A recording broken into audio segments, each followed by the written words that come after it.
apoyo, además de Josep, al que le damos la bienvenida, que ha hecho la proeza de venirse desde Andorra, donde tiene una temperatura estupenda, para estar aquí con nosotros y acompañarnos.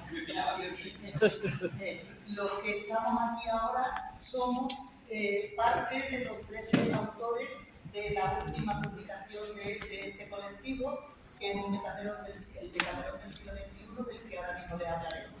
Y nuestro compañero Nacho os va a contar un poco la historia de nuestro grupo antes de entrar en esto. Vale, soy breve, una presentación cortita.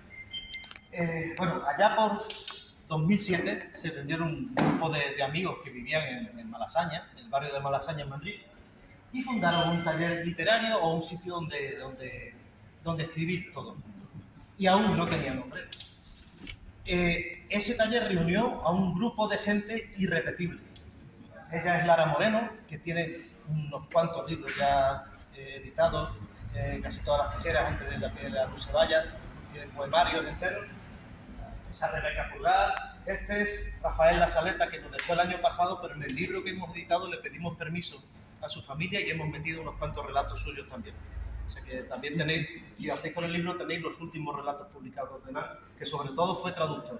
Fue traductor de Ambrose Bierce, fue traductor de Saki y es uno de los mayores traductores que ha habido en España y un personaje, era un personaje para conocer. Ella es María Bautista, Ernesto Balta, esta es Aroa Moreno, que fue premio Ojo Crítico de Narrativa hace un par de años con La hija del comunista, que traducido a ¿cuánto, Antonio? A 7 idiomas. David Gil, Marina Fernández Bielsa, que publicó Los patos del Centro del Parque, una novela casi no sobrador de Centro, pero casi. Robert Llopis, que era mi lector, ahora os contaré. Javier López Pelacho, de la librería de Independiente, ella es Sofía Mescar, Pedro Fernández Murtasun. Esta es Miriam de Castro, que actualmente es la cónsul general de España en Argel. En Argel, exactamente.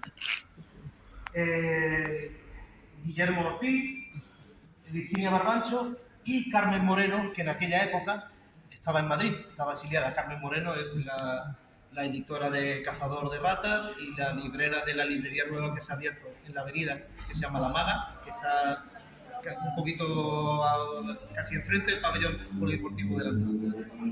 Pues es una librería muy pequeñita pero muy bien surtida que si no la conocéis merece la pena visitar, porque aparte de ella, que sabe de libros, también hay un librero del mostrador. Bueno, pues en uno de los primeros talleres, para evitar el síndrome de la hoja vacía, pues normalmente ponían una idea, ponían una frase, y en uno de los primeros talleres pusieron esta frase. Esta frase está extraída de un libro de Anaïs Nin. Y a alguien se le ocurrió pensar, bueno, ¿y el Bremen qué barco era? Si es que era un barco, o es un barco imaginario, que no era un barco imaginario. El SS Bremen, SS no tiene nada que ver con las SS, aunque era un barco alemán, fue el barco más rápido de su época. Tenía el motor más poderoso que se había fabricado hasta entonces. Este y su gemelo, que era el SS Europa, y hacía la ruta Alemania-Estados Unidos. Y bueno, ese es el barco de vapor de hélice, y se efectuó en 1928. Cuando estalló la guerra, la Segunda Guerra Mundial, estaba en trayecto en el Atlántico entre Europa y América. Y recibió orden el capitán de volver a Alemania. El capitán dijo tururú, como si no lo hubiera oído, y siguió hasta América, con lo cual le salvó la vida a muchos de los que iban en el barco, que probablemente eran judíos. Lo desembarcó allí y ya se dio la vuelta y volvió, amigablemente escoltado por un buque de guerra británico. En esos momentos, pues Estados Unidos era todavía neutral al principio de la guerra, pero un destructor británico fue a su lado diciendo: tú no vas a ir a Alemania porque te vamos a llevar. En la primera noche, la tripulación tiró todas las cosas de peso por la borda, viraron 90 grados, le dieron caña a la máquina y se escaparon. Y no los cazaron. Y estuvo gran parte de la Segunda Guerra Mundial huyendo de toda la poderosa flota británica por el Atlántico, hasta que llegó a Alemania, hizo algunos servicios de transporte durante la guerra, y cuando acabó la guerra, alguien se cabreó, probablemente con el régimen nazi o algo así, y le prendió fuego a la cocina, el fuego se extendió por todo el barco y no hubo manera de salvarlo. Entonces lo remolcaron estuario arriba y lo hundieron con explosivos. Y en marea baja todavía se pueden ver los restos del premio. Esta historia les gustó tanto que se les quedó en la cabeza el nombre de Bremen, Y decía, ¿cuándo es lo del Bremen? Y ahí se quedó el taller del Bremen. El Bremen se llama así por esto, por esto. Justo el año que yo entré, que fue el 2009, que ya llovió, ahora que lo pienso, estaban justo editando un pequeño libro con 16 historias, son muchos de los autores que habéis visto al principio, y leían en locales, se reunían en locales de Malasaña, en la Cueva, en la Buena, en la Pródiga. Durante muchos años se reunieron en la Pródiga, en un bar que llevaba un argentino que tuvo que cerrar por la pandemia, y muchos años después, en 2020, hicieron otro volumen colectivo, que ahí ya siempre yo, que se llamaba Letras Pródigas, precisamente porque los relatos se leían y se comentaban en la Pródiga. Luego la cosa se fue extendiendo. Yo fui el primer virtual. Yo estaba en Cádiz, ahí me metió Carmen Moreno en el taller, y yo mandaba por correo electrónico mis relatos, allí los leían, normalmente Robert Llopis era el que le leía mi relato, y lo comentaban como uno más, aunque yo no estaba presente. Pero la cosa se fue extendiendo y ahora en Cádiz nos hemos reunido en la Casa Puerta y incluso una azotea gaditana. Yo pongo un pequeño vídeo.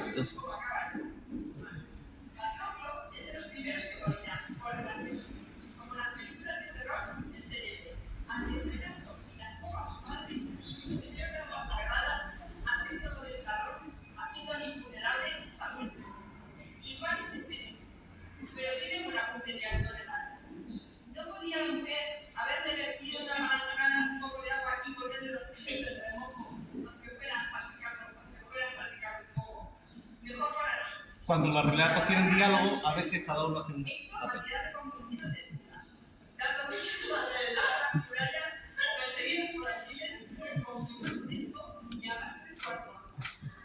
Señoras y señores viajeros, relájense y disfruten. Llegó el día, señora, da comienzo el taller sanitario.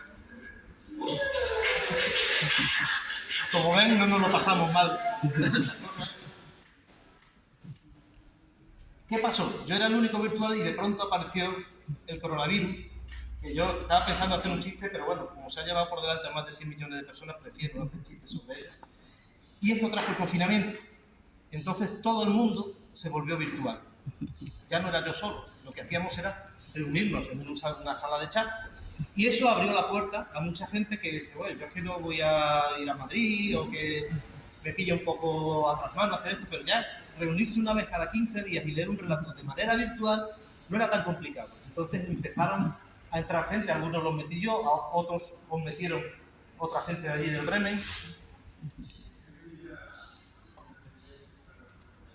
Y bueno, empezaron las videoconferencias y extendimos el ámbito. Es decir, no solamente ya eran de Madrid, sino que había de Cádiz, pero Cádiz en sentido amplio, porque de Cádiz son Ana y Luisco, pero de San Fernando soy yo, de Algeciras es Juan Rivera Gorjón, Juan Nadie, y de Puerto Real Carlos Díaz, virtual alcalde de Casillas.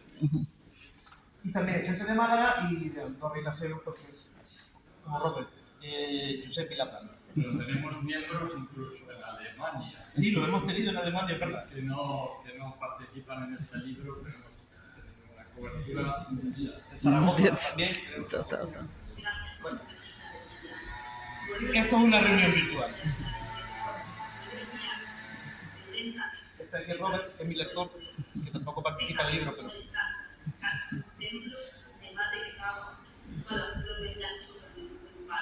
Juan estaba en Alemania. Está Laura.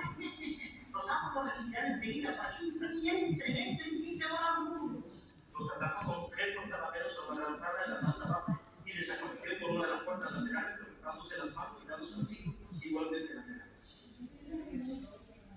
En fin, el Bremen gaditano, la rama del Bremen gaditano ya está casi haciendo el sorpaso a la rama madrileña. Casi. Y aparte, bueno, ya lo adoptaremos. Y pues son Luis José Grande, Ana, este es Juan Nadie, Carlos Díaz, Antonio Vizquer, que ya lo consideramos de aquí, ese soy yo, Ignacio Moreno, y aquí le dejo un lanito también a Josep y La Plana, porque en cuanto lo liemos un poco seguro que estás a un pelo ya de Medina. Antonio no sabe que estoy ahí. Vale, sobre el taller es asambleario desde su cuna. Es decir, hay muchos talleres donde hay uno que sabe y los demás aprenden. En este lugar podríamos decir que nadie sabe, o mejor decir que todos aprenden. Vamos a decirlo así, que queda más bonito.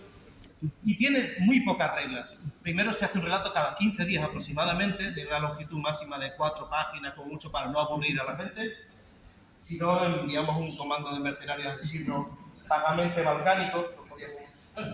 Luego, pues, se hace una reunión cada 15 días, se leen los relatos, luego se hace un acta, se suben a un blog privado. Esto es importante porque a ese blog solo tenemos acceso los que somos del taller. Es decir, que todavía esos relatos los puedes mandar a un concurso porque no están en un sitio público. Porque si los cuelgas en un sitio público, la mayoría de los concursos te dicen que no puede estar publicado en ningún sitio. Y luego se hacen comentarios y los comentarios son obligatorios también. O sea, son parte del taller comentar el relato y mojarse un poco. Siempre de buena, es decir, nunca destructivo diciendo tu relato me parece una mierda, pero sí intentando detectar cuáles son los posibles errores desde un punto de vista de redacción o de tema o de ritmo. En definitiva, para ir a mejorar. Nadie entra en este taller que crea que no puede mejorar. Porque si no, ¿para qué? Es un taller. Si no comenta, pues véase la solución al problema 1, le mandamos los sicarios estos y ya está. ¿Cómo se entra en el taller? Pues alguien te avala. Es decir, alguien que te conoce y sabe que no eres un sieso y que no vas a liar la parda y que no eres un aburrido y que sabes escribir y que tienes ganas de escribir, pues te metes en el taller. Dice, oye, ¿quieres probar? Pruebas una vez, si quieres te quedas y si no. A mí me metió Carmen Moreno a decir, quien te mete no tiene por qué estar lúcido. Puede ser incluso Carmen Moreno. Este libro está recién publicado. Ya hablaremos un poquito, ahora vamos a hablar un poquito del libro, nos vamos a extender un poquito más, vamos a hacer alguna lectura cortita de algunos de los relatos, pero nosotros hemos participado, pues todos estos en este libro. Y Rafael Lazaleta, como digo, que falleció el año pasado, pero hay relatos suyos y merecen muchísimo la pena. Como ya hablaremos de esto, cada uno tiene su ritmo, cada uno tiene su estilo, cada uno tiene sus temáticas, pero lo que hicimos fue, ahora lo publicaremos, pues, emular un poco a Boccaccio pues, y tener 10 jornadas y en cada una de ellas un tema, pues 10 relatos por jornada. Más o menos esos somos los que, falta alguno, ¿no? Pero creo que falta Marisa y estamos todos ya, 3, 4, 12, 13, sí, más o menos.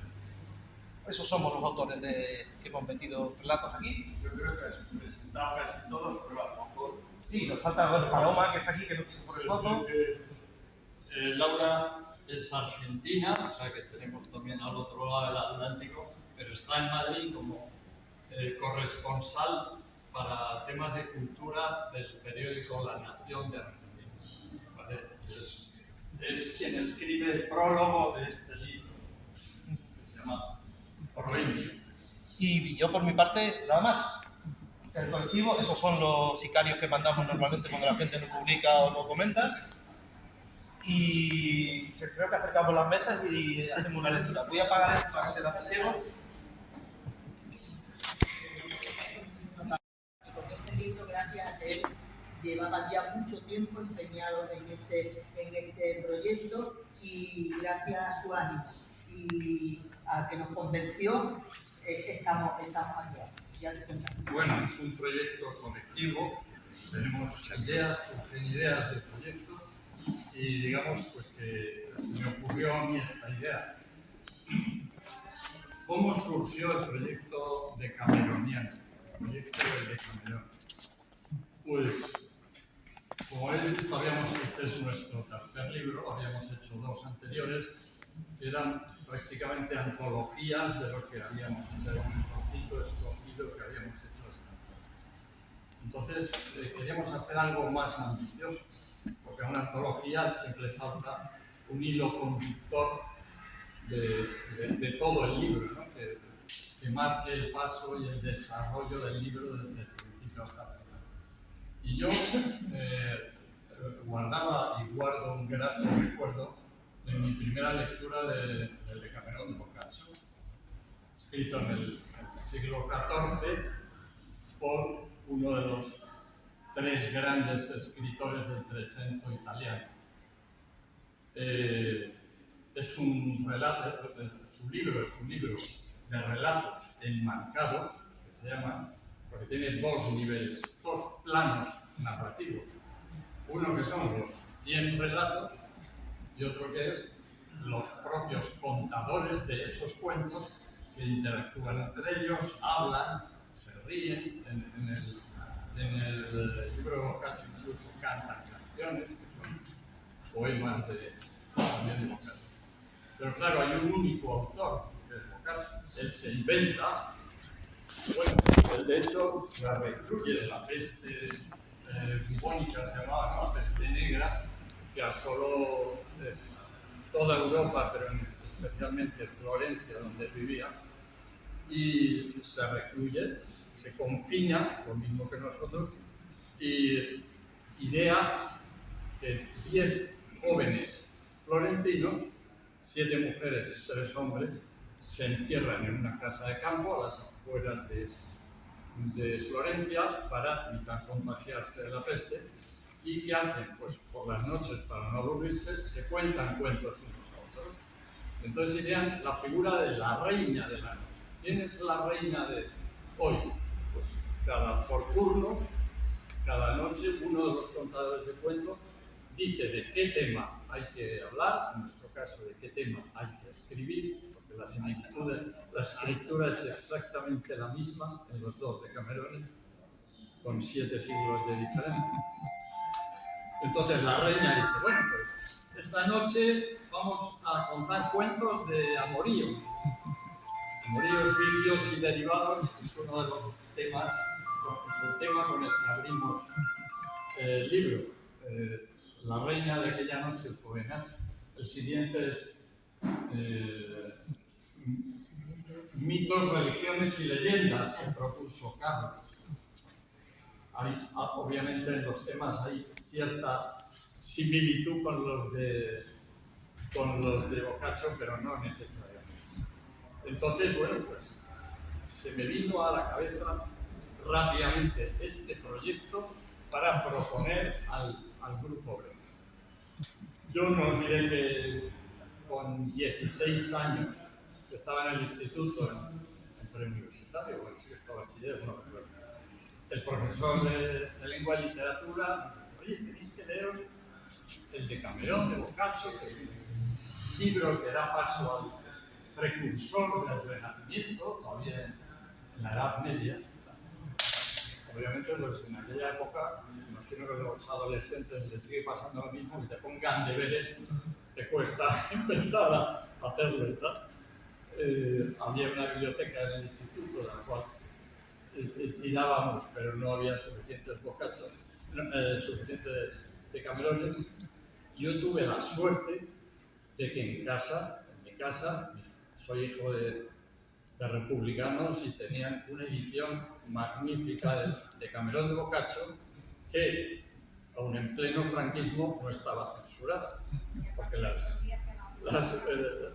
versiones que se tradujeron ya en el siglo XV, la Inquisición impedía que muchos de los cuentos se tradujeran al español.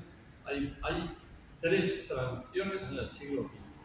Una se conserva en el Escorial, la biblioteca del Escorial, otra en la biblioteca de la Universidad de Sevilla, y la tercera está en Bruselas, pero es una traducción al catalán.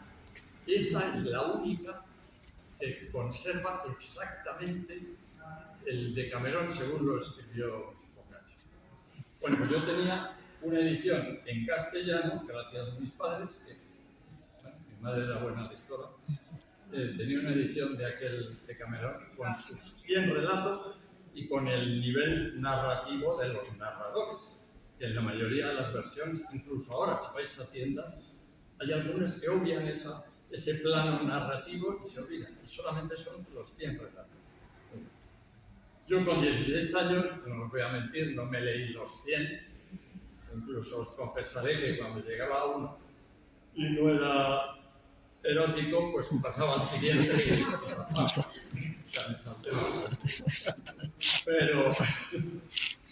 Pero la verdad es que fue una gozada y guardo un grato recuerdo que me hizo leer y leer más. Entonces lo propuse y este es el proyecto, básicamente. Este es el libro Y sí, ha habido gente, pero ha habido algunos que han jugado mucho y hay que ser, en estos proyectos colectivos, yo creo que hay que ser muy justos. O sea, son colectivos, pero en todo el colectivo debe agradecer también el trabajo especial que han hecho algunos de sus participantes. El caso es que a medida que hemos ido haciendo y hemos comprobado los relatos, porque sí hemos visto, como tú decías, ¿quieres comentar tú cómo? Sí, bueno, en principio el propósito no era otro que entretener al lector, oye, que se lo pase bien leyendo, ¿no? Y que le guste, la verdad. La gracia que tiene un proyecto colectivo comparado con el proyecto de Boccaccio, Boccaccio es un único escritor, nosotros somos 13, ponemos un tema, la envidia. A los 15 días nos reunimos, leemos 10 relatos de envidia y se ve la pluralidad de estilos, la forma de enfocarlo. O sea, ¿cómo se llamaba, Josep? La poliédrica.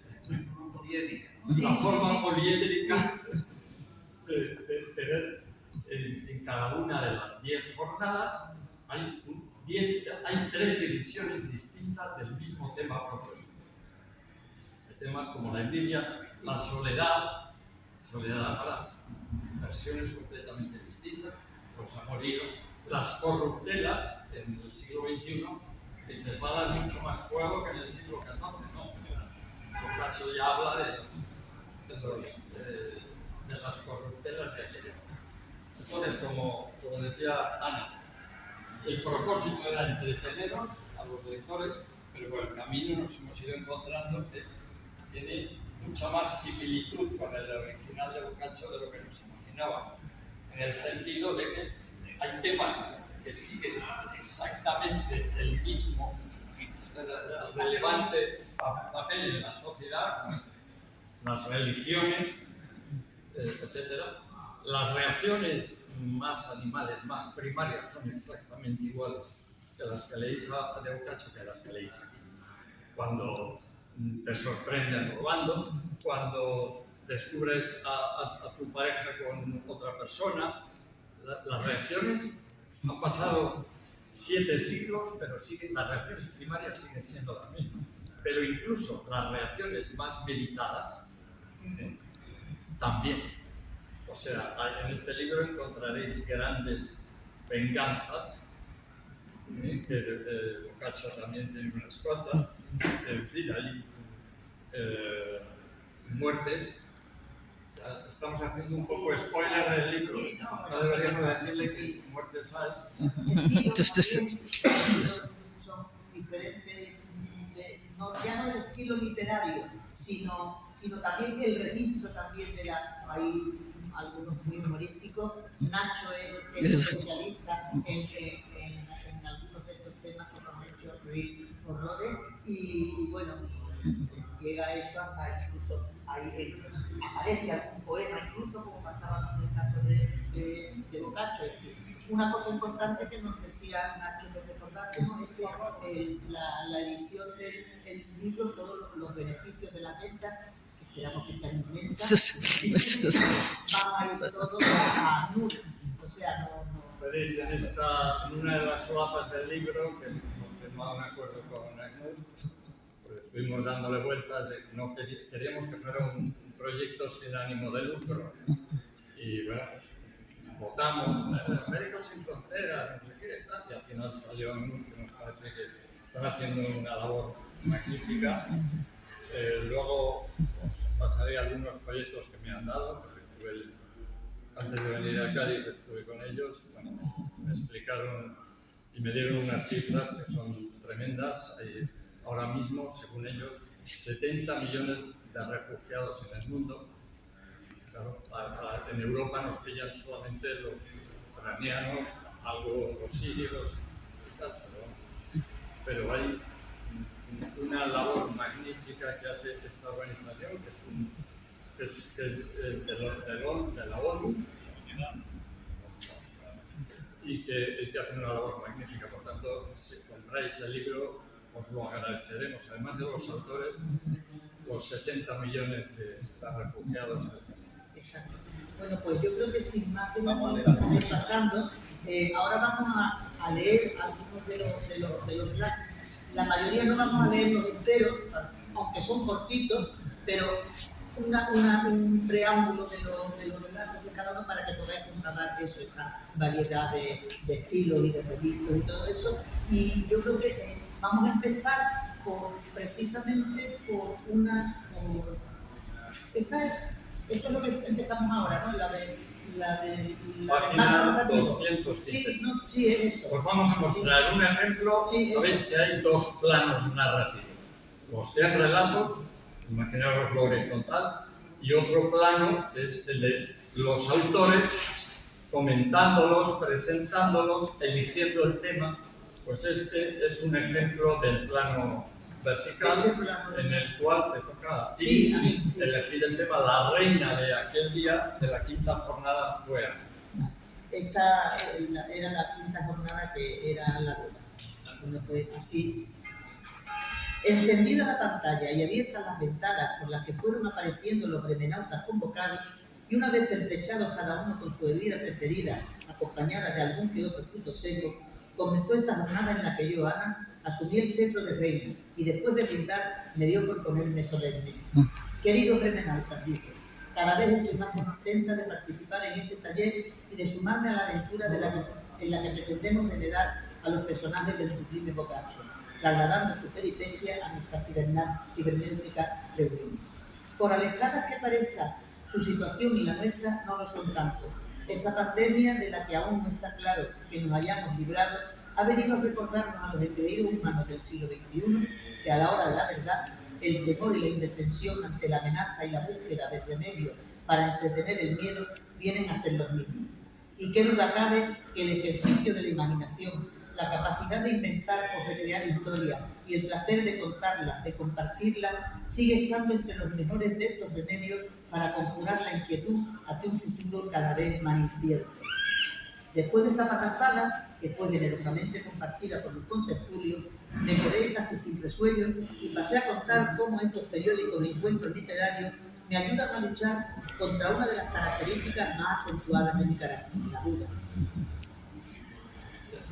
¿Qué te han hecho? ¿Sí? Ay, no, perdón, es que pero no, ¿ves? Pues es estupendo, dice, que al menos el taller señala el tema a tratar, pero después viene todo lo demás, cómo abordarlo, en plan jocoso, ligero, profundo y meditabundo, extenso o más bien cortito, dialogado o a través de un narrador, triste o alegre, en fin, un dilema que se repite siempre, igual que ahora, cuando me comentáis que sea yo quien elija el tema de esta jornada. Pues más claro no lo puedes tener. Saltó Nacho desde su ventanita, guiñando un ojo. Anda, pues es verdad, ya está, ese va a ser la duda. Concluí feliz de salir del trance, dando paso al primer relato de la jornada. En este caso, yo se lo encomendaba a Antonio, que es mi introductor en este grupo bremenáutico. Pero, como tenemos otro orden, el que va a empezar ahora es Carlos, ¿no? Pues Carlos va a leer...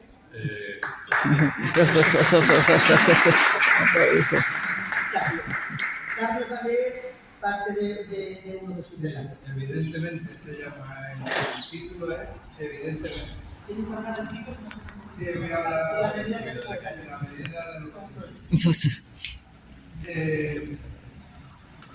Si Fermín Ducas, dueño del restaurante, la flor de la azafrán, galardonado con 2 estrellas Michelin, no hubiera llegado junto a la cita, si la señorita Elsa Ventura no hubiese llevado a aquel vestido escotado hasta la cintura, que solo se ponía en momentos muy especiales, si a Celedonio Puig no le hubiera tocado guardia como segurata en la puerta del hotel donde se celebraba la primera convención gastronómica Sabores, si el concejal Urquiola no hubiera aparecido ese 12 de julio, habría sido un caluroso día como otro cualquiera en la ciudad de Sevilla. Y puede que el chef Ricardo Contreras aún estuviera disfrutando de una larga y provechosa existencia. Desgraciadamente, el azar se empeñó en que confluyeran todas estas aciagas circunstancias. Desde el pequeño estrado, un Fermín Ducase, al que los kilos de más y el calor reinante perlaban de sudor la frente, agarrando el micrófono con ambas manos, continuaba su perorata. Y por último, el umami, ese sabor recientemente descubierto, tan desconocido y tan presente en la gastronomía mundial que, en ese momento, un agudo chillido cortó de raíz la exposición del orador y los pasos apresurados de la cocinera se acercaron a Fermín para susurrarle algo al oído. Lamento comunicarle que al parecer se ha producido un pequeño accidente en la cocina y me veo obligado a abandonarlo por unos breves instantes. Les ruego sigan disfrutando de nuestra magnífica comida, que será amenizada por los acordes del guitarrista Juan Céspedes hasta que resolvamos esta cuestión. Y lo dejamos ahí porque ese es el meollo de la historia.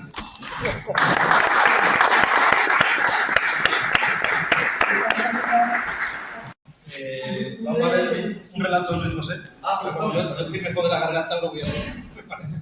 Este es un relato corto que también sirve para que veáis la diversidad de estilos. A mí me sale siempre de cuerda y Luis José tiene un punto de... Además son cortos y son, más que relatos, son zarpazos. Y este es tan corto que lo voy a leer entero. Normalmente lo hacemos con spoiler, pero este lo voy a leer entero. Y viene muy a colación de la pandemia. Se llama Prisión en Casa Perpetua. Primero vinieron los gritos y las piedras. Después todo fue una locura. Aquel matrimonio mustio y deshojado, pero fuerte, atrincherado contra la puerta, vociferada, llorando y chillando a la paz. Condenados por el contagio, apretando la puerta cuando los vecinos y otros animales empujaban con la clara intención de matar. En el distrito de Yan'an se corría la voz a velocidad de ratas translúcidas, capaces de que un rumor y una verdad se confundieran e inundaran manzanas en muy pocas horas. Esta vez era verdad. Ellos, los dos, sabían que estaban contagiados y lo ocultaban. Por eso la rabia sin medida y las ratas estaban deseosas de sangre. Se habían parapetado contra la puerta de la entrada después de bloquear con un armario la única ventana que estaba tristemente defendida por unas viejas rejas mohosas. De vez en cuando se turnaban para echar un cubo de agua sobre el armario, con una manta que mojaban, ponían y quitaban a la par que volcaban el cubo sobre ella para no morir asfixiados por el fuego que nunca ardía del todo, pero permanecía constante, sin terminar de nacer ni multiplicarse. Cuando llegó el ejército, reían de lágrimas contra la puerta. De pronto todo se calmó. Hubo solo ruidos y voces de mando, todo muy marcial. Cuando sonaron los primeros ladrillos, fueron tras la puerta. Después, poco después, en la ventana. Corretearon la casa como niños asustados. Iban de la ventana a la puerta hasta que fue evidente que los estaban tapiando. Llegó un momento que dejaron de corretear y tropezaron uno contra el otro en un punto equidistante entre hueco y hueco que se cerraba sin remedio. En los últimos ladrillos ya estaban abrazados y en el suelo. Se miraban, culpables y arrepentidos, tiernos y cariñosos. Se besaron dulcemente bañando sus labios con el cubo de sus ojos cerrados. Al mes y medio sacaron sus cadáveres con trajes de seguridad extrema. Los metieron en una bolsa y nunca más se supo. Nadie preguntó tampoco. El Estado se hace cargo de todo.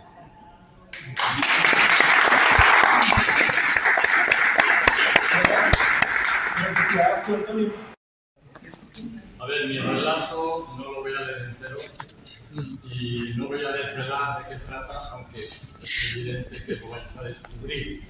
Está en la jornada de mitos, religiones y leyendas. Bueno, pues hay algunos mitos novedosos de este siglo, de los cuales forma parte este relato, que tiene 3 escenarios. Yo soy locutor de la CNN, mientras que están limpiando la nueva sede de esta empresa, que es cierto que va a ser inaugurada en unos meses en Virginia. Y tenemos otro protagonista que es Dios. Carlos Díaz suele hacer de Dios, pero usted da toda la cara. Necesitamos a Dios. Sí. El nombre es La Torre de Babel. Empieza con una cita de Bernie Sanders, que traducida dice: estamos en un momento en la historia de América en la que 2 tipos, Elon Musk y Jeff Bezos, poseen más riqueza que el 40% de la población de este país, que menos gana. Ese nivel de desigualdad no es solamente inmoral, es insostenible. Así empieza el relato. Saludos desde Arlington, Virginia. A mi espalda pueden ver esta torre colosal de más de 130 metros de altura, que a partir de mañana será la nueva sede central de Odiafone. Cambia de gamuza, Marco, que esa ya no limpia. Lo mismo que hago yo, ¿lo ves? Mira este pasamanos cómo reluce. Hay que cambiar la gamuza cada 3 o 4 escalones, por lo menos. Lo que tú digas, jefe. Voy a traer unas cuantas cajas, que de tanto ir y venir al almacén se nos echa la hora encima y no terminamos con esta escalera. Y como me vuelvas a llamar jefe, te llamaré a ti pendejo. ¿No lo decís así en tu tierra? Sí, bueno, con acento, jefe. Perdón, yo quise decir yo. Recuerdo cuando este planeta vagaba perdido entre las tinieblas, desolado e inhóspito. En 6 días hubo que ponerlo todo en orden, empezando por separar los mares, la tierra, el firmamento, cada cosa en su sitio. Luego fue maravilloso escuchar el silbido del viento en las colinas, ver brotar las primeras hierbas en la pradera. ¡Qué tiempo! La inauguración de esta nueva sede ha creado la máxima expectación, dadas sus peculiaridades arquitectónicas que se han ido desvelando, como las terrazas arboladas en forma de espirales ascendentes. La presentación del edificio será retransmitida para todo el mundo por Odiafone Prime, la plataforma de medios filial de la compañía que se ha reservado los derechos en exclusiva. La vida se extendió a todos los rincones y con ella fue aumentando la belleza del planeta. Poco a poco, milenio a milenio, pero últimamente noto muchos cambios. Me preocupan sobre todo los humanos que alteran el orden natural y lo están desfasando todo. ¿Qué tal tus hijos, Marcos? ¿Siguen en Baltimore? Sí, los vemos poco, la verdad. Pero están bien con sus abuelos. Aunque a mí me preocupa mi Rubén. La pequeña no, Camila es lista y muy buena estudiante, pero Rubén es un poco despistado. No sé, no le veo yo que salga para adelante. Pásame otra gamuza, Marcos, por favor. Rubén estaba de repartidor, ¿no? Estaba, dices bien, que ya no. Lo han echado de mala manera. No jodas. Sí, estos de Odiafone precisamente. Llevaba un mes repartiendo con el coche de su abuelo, a toda prisa, de un lado para otro, y de pronto le dicen que ya no cuentan con él. Claro, putos algoritmos de productividad. Son unos cabrones estos de Odiafone. Lo mismo le hicieron a Bill. No sé si te he contado lo de mi hermano. No, la verdad. Y hasta aquí podemos ir.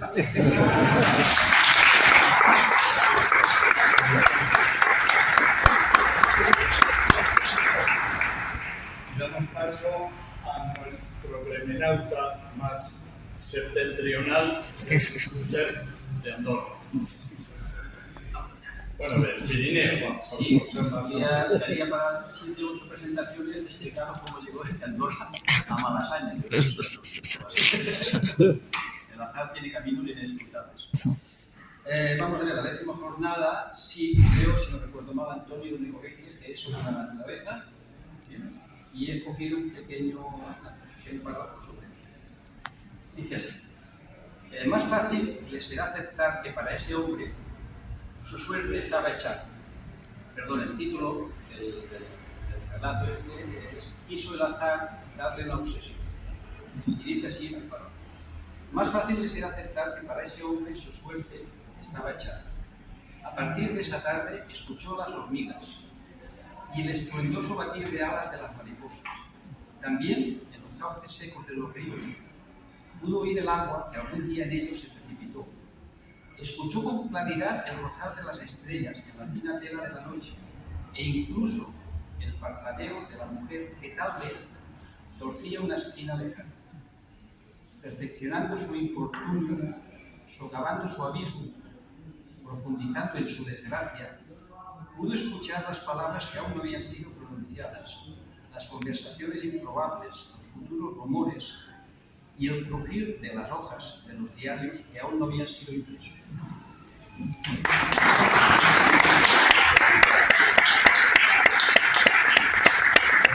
Doy paso exactamente a mi querido amigo Nacho.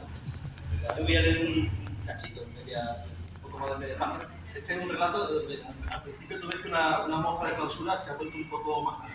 Y lo curioso es ver por qué se ha vuelto majara. Si lo queréis saber, hay que comprarlo. La hermana ecónoma sobre Estrella llevaba algunos días rumiando cómo resolver el problema que se traía entre manos. La enorme lámpara que perdía del centro de la nave de la iglesia estaba demasiado lejos como para alcanzarla de un salto, que es lo que le habría gustado. No, eso era imposible. Debía traerla hasta un lado de la nave, hasta la repisa amplia a la que se podía acceder si se quería un poco de equilibrio y no se tenía nada de vértigo desde el coro que había en el extremo opuesto al altar. Sobre Estrella, a pesar de sus casi 70 años, se liberó de sus sandalias, se ocupó hasta la repisa y caminó de espaldas a la bóveda, pasito a pasito, mirando los 12 metros de caída frente a ella. De un pliegue del hábito sacó una fina cuerda de tender la ropa, a cuyo extremo había atado un gancho de una percha, ahora desgraciada para siempre. A la tercera logró enganchar la lámpara. Fue aplicando un prudente tira y afloja a la luminaria que empezó a oscilar cual botafumeiro, pero en el sentido lateral al eje de la nave. Y cuando la lámpara de hierro fundido ya había adquirido una oscilación realmente salvaje, la hermana ecónoma soltó la cuerda de tender, se escupió en las manos, esperó que la masa metálica se acercara y dio un salto mandrigoso. Se agarró del aro de la lámpara y osciló con un murciélago enorme y enloquecido hasta el otro lado, con un grito que, de haberlo oído, habría sido la envidia de cualquier cowboy en un rodeo. Cuando llegó allí, se soltó y voló hasta la repisa del otro lado de la nave. Resbaló un poco al aterrizar, pero agarrándose a un marco de escayola logró equilibrarse y gatear de nuevo hasta el pueblo. Una vez allí, bajó al entarimado y comenzó a saltar descalza como estaba, con los brazos sobre la cabeza, emitiendo sonoros gritos de triunfo. Al oír un pequeño carraspeo se paró en seco y con los puños aún al cielo, volvió la cabeza para descubrir a la Madre Superiora, Sor Ángeles, flanqueada por la hermana cocinera, Sor María, que era oriunda de Haití, y la novicia, la hermana Marisol, que era de Ávila. La hermana ecónoma, quieta como una estatua, entrecerró los ojos mirando a la novicia. ¡Chivata, hija puta!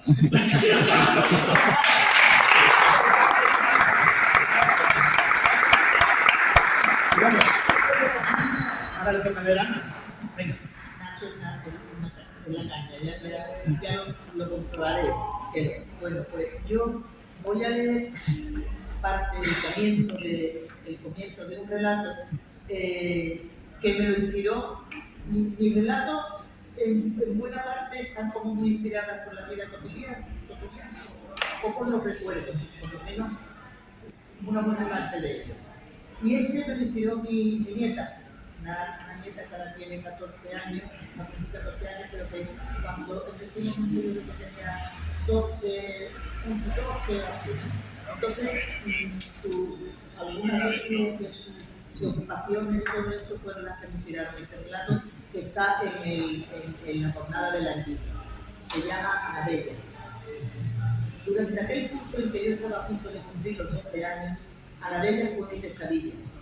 Anabella hacía honor a su nombre, que seguramente sus padres le pusieron porque ya desde que nació y abrió por primera vez esos ojazos azules, era guapa, realmente guapa. Llegó al colegio a mediados de curso porque sus padres habían tenido que trasladarse de ciudad por cuestiones de trabajo. Y cuando Manuela, la tutora, la presentó en clase, tuve un mal presentimiento.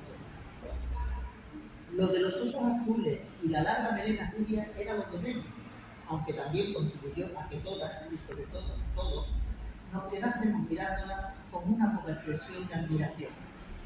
Lo verdaderamente importante, lo definitivo, era que la preciosa camiseta que llevaba y sus ajustados vaqueros revelaban los atributos físicos más apreciados por nuestros preadolescentes compañeros de clase, según ellos mismos afirmaban sin ningún tipo de reparo a la hora de mostrar sus preferencias por una u otra de nosotros, las niñas. En esos amagos de romance y enamoramiento propios de la edad. En conclusión, Anabella tenía culo y tetas.